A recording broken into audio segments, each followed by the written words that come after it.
On to the fifth key.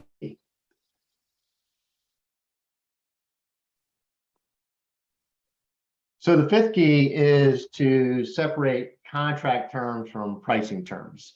A very common problem we see is companies start subscription offering, with month-to-month billing or annual billing, with the billing terms driving the contract terms.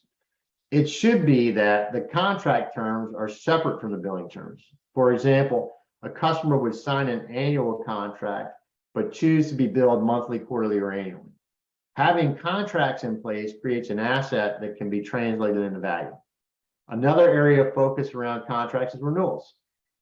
Even if the contract is auto-renew, the renewal process is a great time for upselling. Automating notifications to customers and sales organizations around renewal events creates a sense of urgency for both sides to possibly agree on what a renewal might look like.